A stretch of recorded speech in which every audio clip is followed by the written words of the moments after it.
why have we never mentioned that they're wearing coats? And I think it just beautifully sidesteps the logic factor. Well, and just as we're going to go in the story, just get on board. And I think the last movie that did it that I thought was quite cute was Looper, when Bruce Willis is sitting at a restaurant table with with Gordon Levitt there with his face makeup on. And he's like, well, wouldn't the time? And he says, I'm not going to sit here and go over the rules of time travel with you. Let's just go. Yeah, get over yourself. It was kind of like he was like, yeah, like, don't worry. It's a movie. We're not going to explain the rules to you. And I was like, I kind of love that. But in this movie, I was like, I don't get the rules. And for the first time, I didn't care. And also, I mean, in Looper, like you said, it just works. Listen, we figured it out. You don't need to hear it. And yeah, this movie, I mean, this is, you open up with Sam Neill and he's eating snacks and he's scraping walls with asbestos and he's drinking water out of a bird feeder for roughly 70 some years. Right? People don't make human decisions. Like Rose Byrne, she's one of my heroes. I think she's great in Sunshine, 28 Weeks Later, Neighbors. I think she's getting into the Greek. She's hilarious. But in this movie, she's not all there. Is she? Is Rose Byrne all? No. Okay, good. No. Okay. But she's there in the universe. In this universe, she's there. But I also yeah, sorry, go for it. Well, I was going to say, like, she gets so angry at McGregor Jr. when he's like, no, Peter Rabbit, like, he blew up the tree with the detonator. No, that's a sentence that in this world someone says to somebody else. And she says, how could he push a detonator with his paw? But he's wearing a coat with buttons on it. Yep. That he clearly does the buttons up. So it's like, where does it's just the right and wrong logic goes out of the way so you can tell this like heartfelt story with these characters and they can interact the way they do. But it's just every line in the movie is a joke. It's like my kids watch it all the time, so I'm constantly rewatching it. And I'm like, I'm still picking up stuff I didn't get the first couple times through because it's so fast that the humor just comes at you like a freight train. The director, Will Gluck, he also did, Easy A, Friends with Benefits. He actually worked close with the Potter family, I guess, and this was very supervised by them. So I guess that's kind of why maybe your wife liked it. But also the point, I guess what I was trying to get at is he in an interview he said, if you watch this movie close, each of the three sisters voiced by, this is a coup, by the way, Margot Robbie, Daisy Ridley, and Elizabeth Debicki. Like, that's a baller squad of sisters. Voiced by them, and they're great, by the way. I love all the voices in this. Margot Robbie blew me away in this movie. With the lisp? Oh, so good. I think Daisy Ridley, just her voice, she is like the best voice. She just made me so happy. And then Debicki's funny as well. But he said if you watch them at all times, Peter Rabbit's up front, but in the background, they're doing something.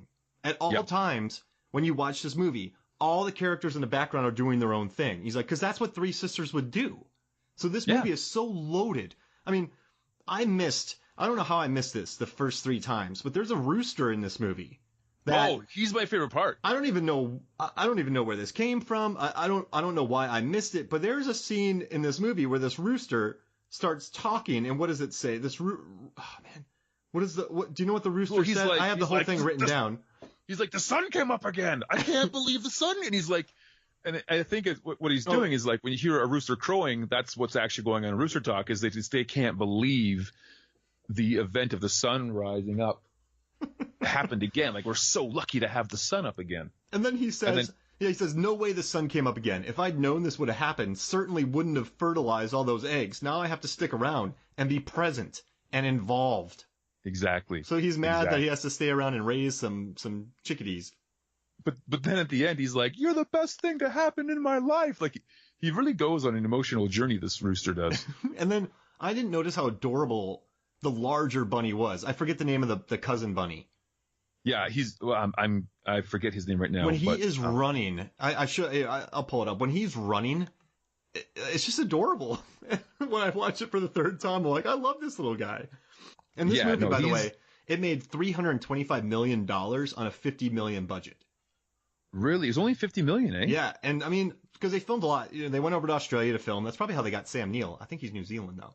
But they went over there, and it's mostly just CGI because they filmed. Ben. Benjamin, yes, is the thing. But I mean, $50 million, $325. So there is a lot of smarts behind this movie. Wow. Yeah. Yeah. And so they've already greenlit a sequel for 2020. I mean, that's smart. Capitalize on that money. Oh, huge money.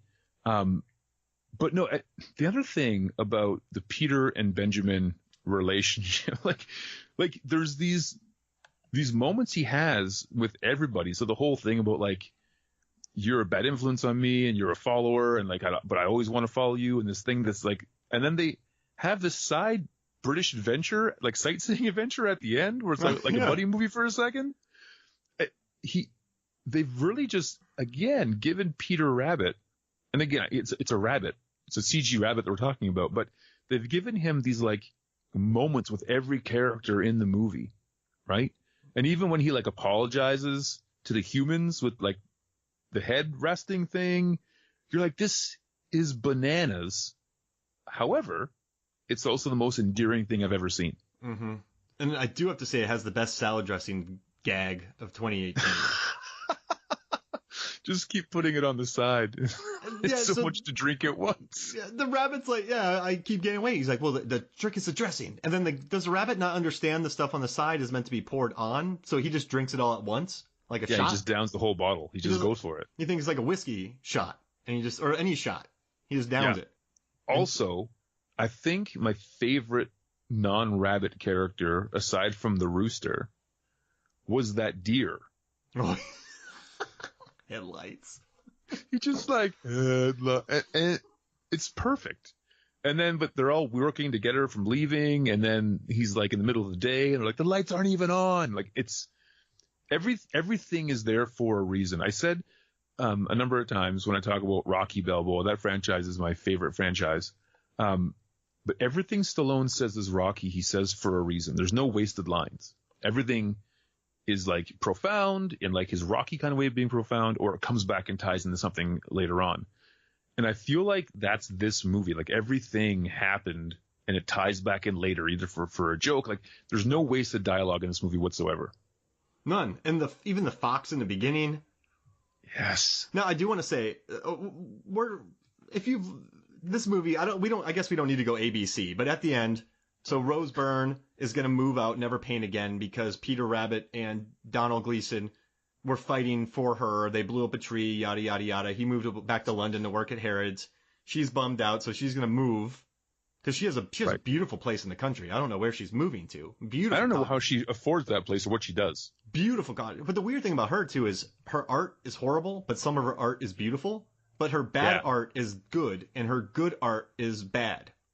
Right. They're like, no one wants a picture of these silly rabbits. And it's like, it's beautiful. Amazing painting. Yeah. But at the end, when the deer is blocking the taxi cab, I love the taxi driver.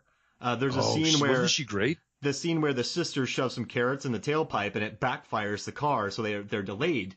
And Rose Byrne's like, who would do this? The taxi driver just goes, I have many enemies. And at the end, all that stuff goes down. The taxi driver goes, yeah, it's a lot to process. Like, she's there dropping lines. Right? I want to see the spin-off Shaun and Hobbs style movie about her, but it's just like British taxi driver. Yeah. I have many enemies. Right? And just like, how did she get those enemies? How did she get to that place? And do it kind of like Rosencrantz and Guildenstern are Missing, where it's like it happens at the same time as Peter Rabbit. So like you entwine those scenes are still there, but it's like what happens when... I think it'd be great. I want 3 movies, right? There's 3 movies I want in this movie. All right. I want a movie of how the 3 bunny sisters got the wheelbarrow up those stairs. They couldn't have picked it up, so they must have used a lever system silently in a pulley and lever system in his house to do that. And they laid down like pumpkins and vegetables perfectly to turn him every step of the way down that. These, like our Encino Man pod, which you'll hear, which we said Pauly Shore is an engineering savant. He's a savant in many ways. But in that movie, he and Sean Astin pull a 1,000-pound ice block out of a large hole via a swing set, then get it into a garage on sawhorses, just the 2 of them in a couple hours. I mean, you and I would we could do it, but it would take a long time. And they did it in no time. I think we'd give up after about an hour. Yeah, and they, like, you know what, Mark? I don't know if this is worth it. They tied in like lawnmowers and their engineering, but this is a movie where I want to see these three bunny sisters in order to hurt Donald after they set up the perfectly executed broomsticks and the traps that got 3 traps on his butt and his hands. They knew where his hands would go. They knew where he would sit, and they knew the math to where he would step to optimize him hitting himself, stepping on broomsticks and whacking himself in the face. I want the math behind that. Is a tired gag, and it works here. Because I think it works the best when Corden later on goes, that was perfect. How did you do that? Like they riffed on it about how the science was beautiful. I firmly believe that Corden stayed in character, and they just recorded him like goofing off, and a lot of that made the movie. Oh, but like that's such a perfect. How did you do that? Like I guess that is riffed. But see, the thing is, they had to film everything, right? And then they left Australia. The actors left Australia. Then they had to animate. So they must have just riffed on the situations that were at hand. Yeah, they had to, because it's so natural. Just how he just goes and goes and goes. Right. Yeah, and I'll say this. So slapstick humor has its place, and usually, kids from 10 to 14, that's where slapstick lands the hardest.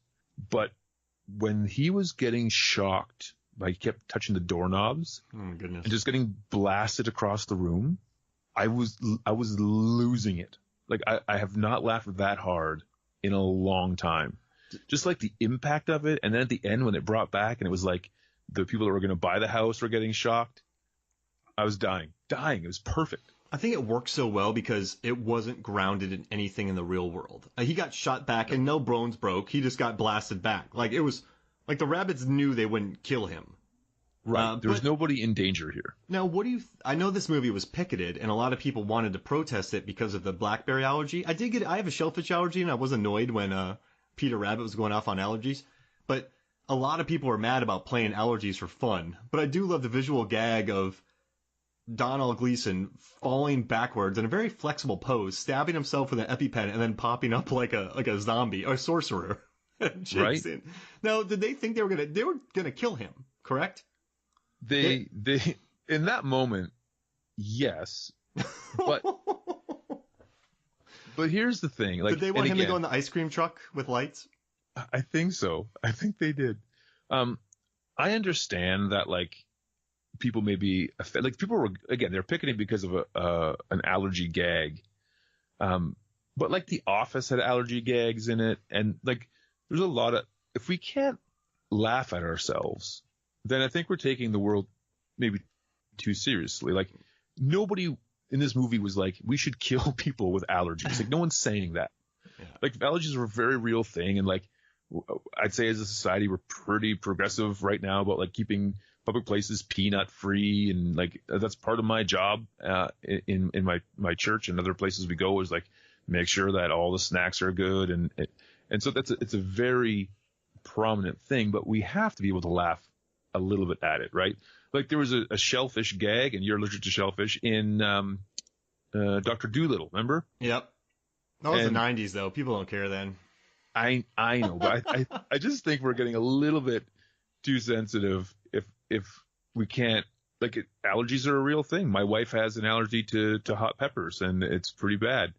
But like we still like in our home we laugh about it a little bit. The apology by the studio was, we didn't mean to offend anybody through this purposeful bout of slapstick comedy. So right. It was an apology, but they were like the guy that's kind of bitter that they have to apologize. Right. And they said, we're sorry that this slapstick comedy offended you, but we should have been more careful. But it's still slapstick. I know it offended you, but it's still slapstick. They just kept... It's a bit of a Dwight Schrute apology. Now, there's 2 other movies I want. Actually, I just added 2 more. I want to know more about the guy who wants to know about the ties. So Donald gets fired from Harrods. He gets fired from Harrods, and he trashes the store. He comes back, and they're like, well, we'll hire you back if you go through a mental health inspection, but you seem pretty good. because the guy that Yeah. took your job worked one day and he got 2 ear infections when he went back to Ibiza.